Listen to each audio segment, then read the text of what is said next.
My name's Julie. I was the first kid Mom had, back when she was still figuring out her life. She married young, straight out of high school, to my dad, Thomas.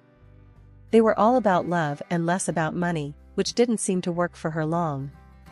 I was still toddling around when she met Richard, a guy with a wallet as thick as a brick and a fancy car to boot. She left Dad, took me, and never looked back, except to collect the alimony checks. Richard seemed alright at first, always bringing me little treats and letting me play in his big office filled with shiny things. But Mom, she was different around him. She always had this look on her face when she saw me, like I was a reminder of a life she wanted to forget. One evening, I remember hearing them talk in the kitchen while I was supposed to be watching TV. "She's too much like Tom," Mom said, her voice sharp. "Always asking questions, always looking at me like he used to." I didn't understand then, but it stung, hearing her talk like I was a problem. I loved my real dad, sure. He lived in a small apartment across the city, but every moment with him was a blast, even if we were just kicking a ball around in the park or eating cheap pizza. Mom's words that night stayed with me, and the way she'd say things only got sharper. "Can't you do anything right?" was a favorite of hers whenever I tried to help around the house or did my schoolwork in the living room. My dad, though, he was different. "You're doing great, Julie," he'd tell me every time I showed him my grades or a drawing from school. "Don't let anyone tell you different." Life at Mom and Richard's got more strained when I started school.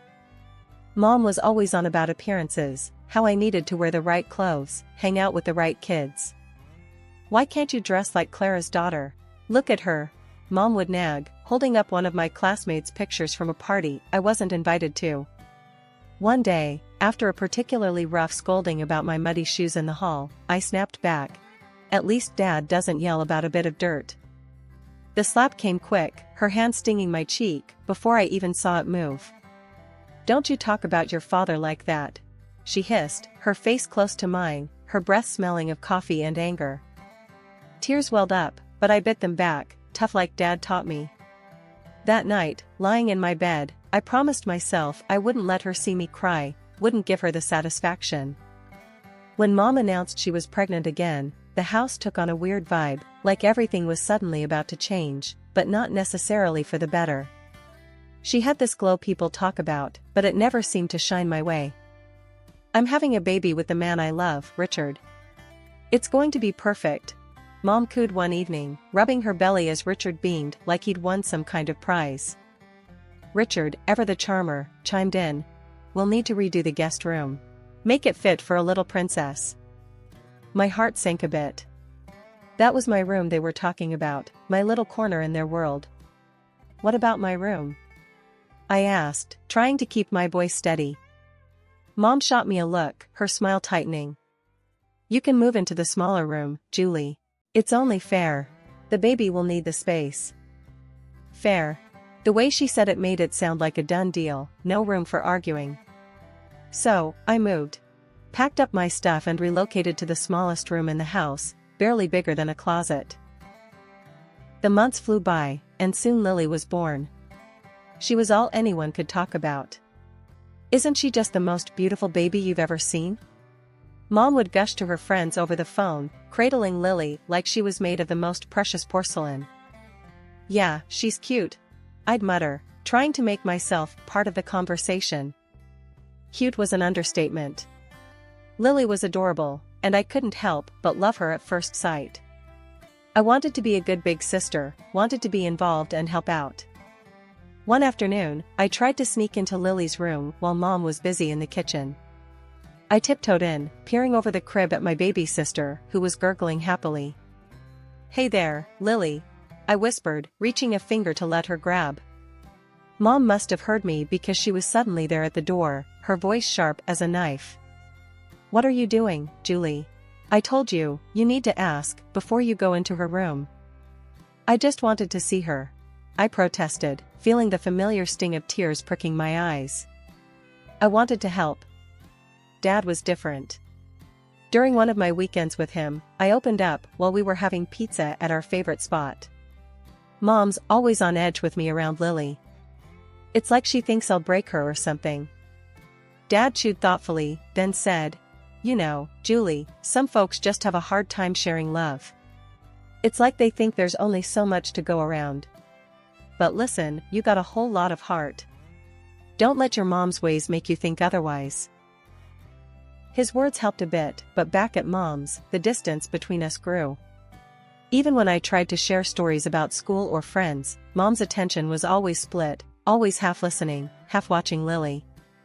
One day, I came home with a school award, second place in the science fair. I was buzzing, clutching the certificate like it was a ticket to their approval. "Look, Mom, I won this," I exclaimed, holding it out to her as she fed Lily. "That's nice, dear," she said without looking up. "Put it on the fridge or something." "Or something," I echoed to myself, the words hollow. I stuck the certificate on the fridge, a bit crooked, and stood back. It was just another piece of paper to them, just another day in the shadow of Lily. Things were pretty rocky at home by the time I hit high school. Between Mom's cold shoulders and Richard's indifference, I felt more like a guest than a family member. It was around then that the bomb dropped. Mom decided it was time for me to go live with Dad permanently. The day she told me, we were having dinner. It was one of those rare moments where it was just her and me at the table. Richard was late from work, and Lily was already tucked in. "Julie, we need to talk about your future," Mom started, pushing her food around her plate with a fork. There was no warmth in her voice, just a cold, businesslike tone that immediately put me on edge. "What about it?" I asked, trying to sound casual, but my heart was racing. "We've been discussing things, and we think it's best if you move in with your father. With the new baby coming, things here are, well, they're complicated." I almost choked on my water. "Move in with Dad? But why? I thought everything was fine here." Mom sighed, a sound that seemed to carry all her impatience. "Look, Julie, you're not a child anymore. You need a space of your own, and we can't provide that here, not with the new situation. It's cramped, and frankly, the financial burden is more than we expected. It's better for everyone this way." I pushed my plate away, no longer hungry. "And what about school? My friends?" "You can go to a new school. Make new friends," she said, as if it were that simple, as if I could just erase my life and start over with no problem. The next few weeks were a blur. I packed up my things, my world shrinking into boxes, books, clothes, the few keepsakes that meant something to me. Richard barely said goodbye, and Lily, too young to understand, gave me a confused hug. Moving day was tough. Dad lived on the other side of town in a modest apartment. It was clean but cluttered with memories of a life paused since Mom left him. He was standing there, waiting for me with open arms and a worried smile when I arrived. The apartment was nothing like the house I'd grown up in. My new room was half the size of my old one, with walls that needed paint and a window that looked out at a brick wall. But it was quiet, and Dad was trying. The first day at the new school was brutal. As I walked down the crowded hallways, I could feel the stares, hear the whispers. "That's the new girl," they'd say, as if I were some kind of oddity. In class, I kept to myself, doodling in my notebook, trying to block out the murmurs. When the bell rang, I was the first out the door, not wanting to linger. At home, Dad noticed my mood. "How was school?" he asked, trying to keep his tone light. "It was fine," I lied, shrugging off my coat and dumping my bag by the door. "If it gets tough, you tell me, okay? We're in this together. You're not alone, Julie." His words meant a lot, but the loneliness I felt was deep, gnawing. It wasn't just about missing my old friends or the big house. It was about feeling unwanted, pushed out, because I was too much of a burden. Adjusting to life at Dad's wasn't easy, but I figured out pretty quick that if I didn't pull myself together, things would just get worse. I woke up one morning, looked around my cramped room, and decided it was time to take charge of my life. "No one else is gonna do it for me," I muttered under my breath. Dad noticed the change in me almost immediately. Over breakfast one day, he looked up from his coffee and said, "You're looking more determined these days, Julie. What's on your mind?" I stirred my cereal around, thinking about how to word it. "I want to make something of myself, Dad." I don't want to end up stuck, you know?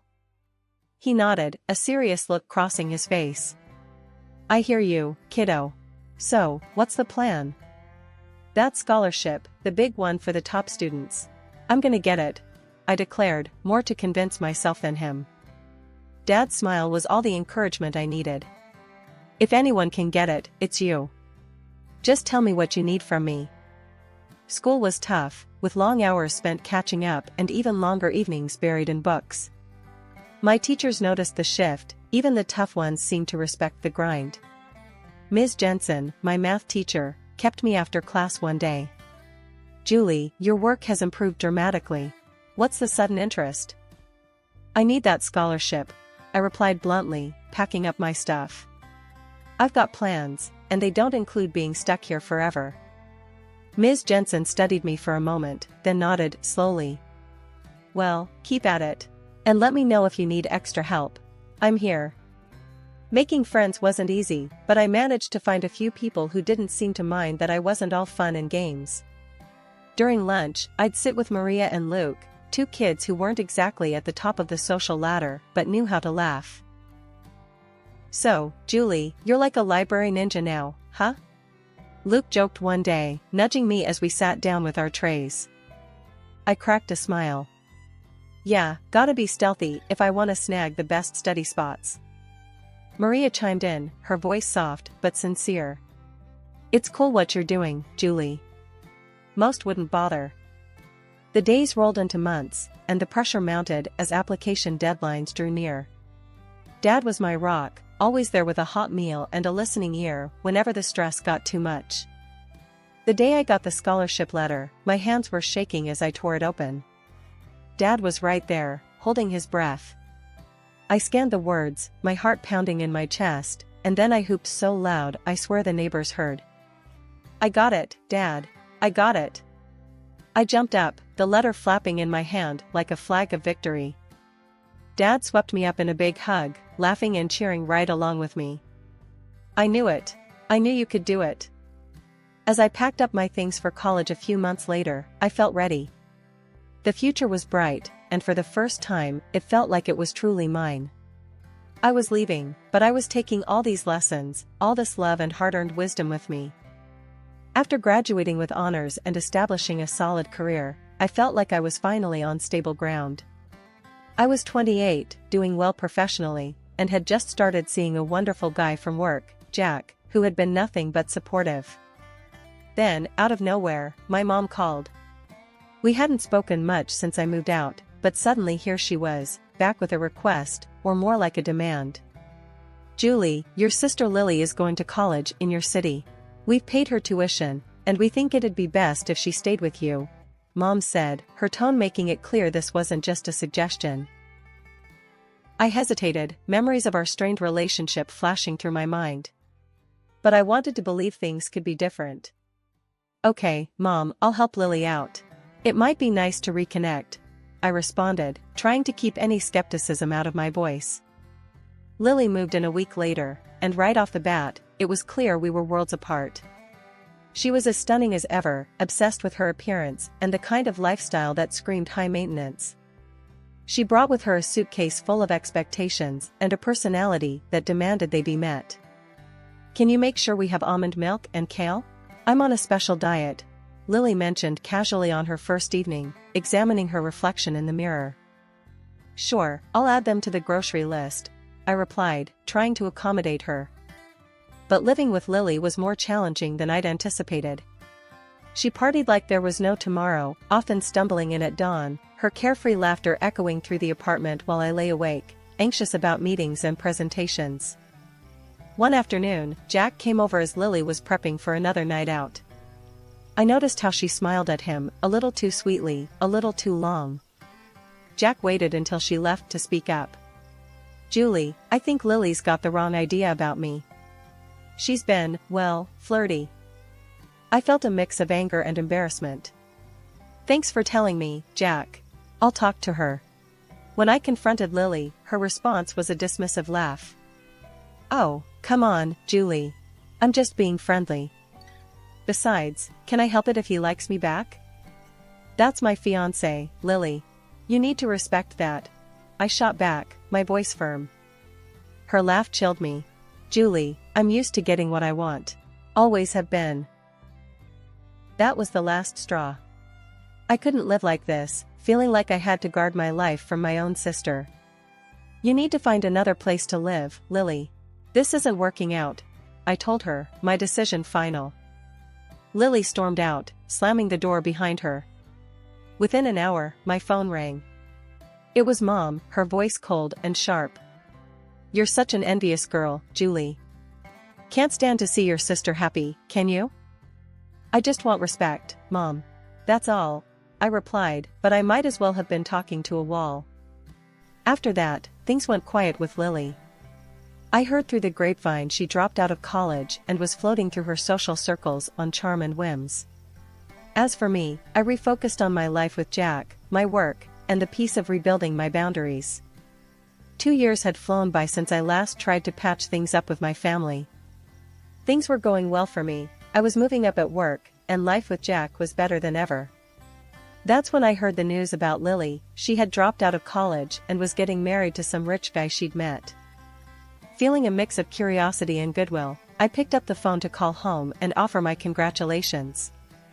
It was my mom who answered, her voice cold and distant as always. Mom, I heard about Lily's wedding. I just wanted to say congratulations. I started, trying to keep my tone light. Well, don't bother. We're not waiting for you at the wedding. It's for rich people only, and we don't need any beggars there. She spat out, her words cutting deep. I clenched the phone a little tighter, feeling the old sting of rejection. Really, Mom? That's how you're going to be? What did you expect, Julie? You've always been the difficult one. Just stay away, she said before hanging up. I stood there, phone in hand, the dial tone echoing in my ear. The hurt was palpable, but I wasn't going to let it ruin me. I found out later that they'd spared no expense on Lily's wedding, hiring popular artists and actors to make it a lavish affair. Time passed, and life didn't stand still for me either. Jack proposed, and suddenly I was planning my own wedding, nothing extravagant, but every bit filled with love and sincerity. I called Dad to share the news. He was overjoyed. Julie, that's wonderful. You bet I'll be there. Wouldn't miss it for the world, he said, his voice brimming with happiness. Encouraged by Dad's reaction, I made one last attempt to bridge the gap with my mom. I dialed her number, my heart racing as I waited for her to pick up. Mom, I'm getting married. I want you to come, I said, holding my breath. Her reply was as chilly as a winter breeze. No, Julie. I'm not interested in attending some modest gathering of losers. Count me out. I swallowed hard, fighting back the hurt. All right, Mom.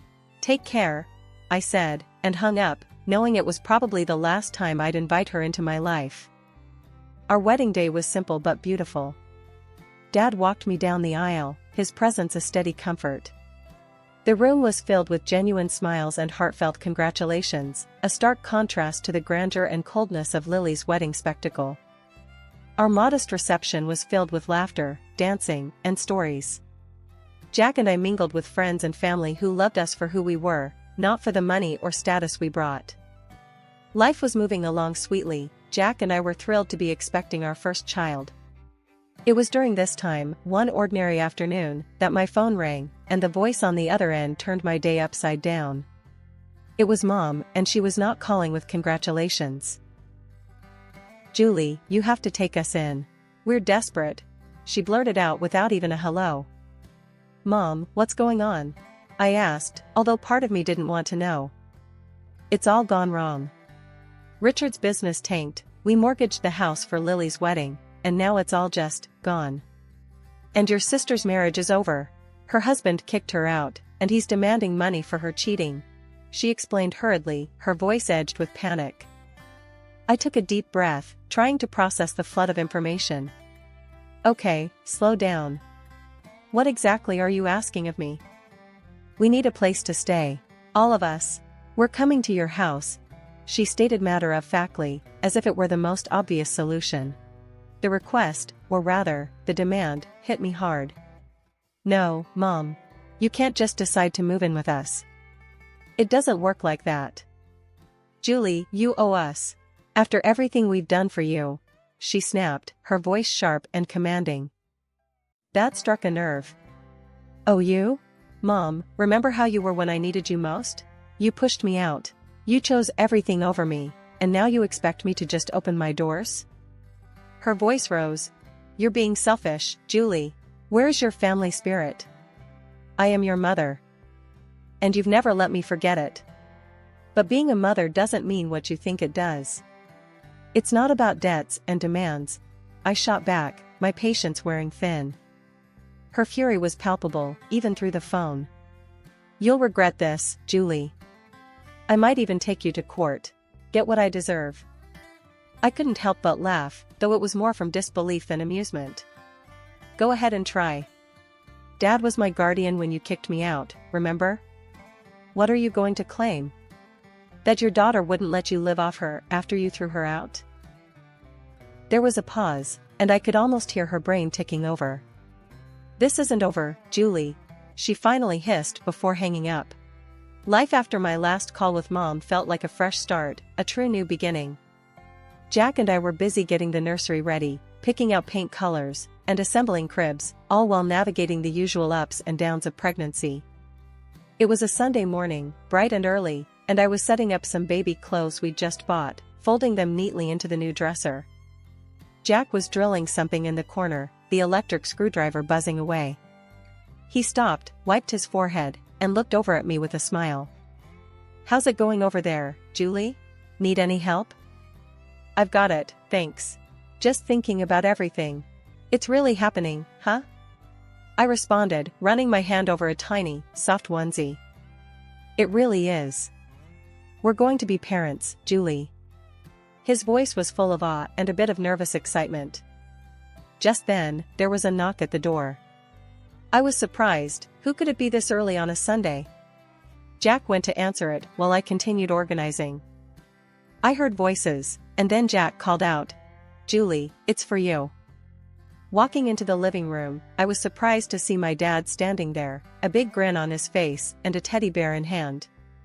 Surprise, he exclaimed. Dad, what are you doing here? I couldn't hide my delight, rushing over to give him a big hug. I wanted to come and see how my favorite daughter is doing. And I brought something for my future grandchild. He handed me the teddy bear, which was soft and cuddly. Thank you, Dad. It means the world to me that you're here, I said, feeling a bit emotional. We sat down, and Dad looked around at the half-assembled baby furniture and the stacks of baby books. Looks like you're almost ready for the little one. We're trying. It's a lot, but we're excited, I told him, then paused, biting my lip. Dad, I had another call with Mom. It didn't go well. Dad's expression sobered. I heard about it from your mom. She wasn't too pleased, was she? No, she wasn't. But Dad, I stood my ground. I had to. For me, for Jack, for the baby. We need peace here, I said firmly. The day passed with us sharing stories, Dad giving us some unsolicited but amusing parenting advice, and just enjoying being together. It was a good day, one of those days you know you'll look back on fondly. As the sun set, painting the sky in shades of orange and pink, Jack, Dad, and I sat on the porch, a gentle breeze rustling the leaves.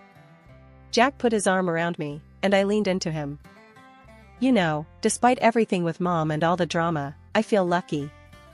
We have each other, we're about to start this amazing new chapter, and I have a feeling it's going to be great, I said, looking out at the fading light. Jack kissed the top of my head. It will be. We've got this, Julie. As night fell and Dad said his goodbyes, I felt a profound sense of contentment and readiness for what was to come. The challenges with my mom and the uncertainty of new beginnings had been tough, but they'd led me here, to this moment, surrounded by love and support.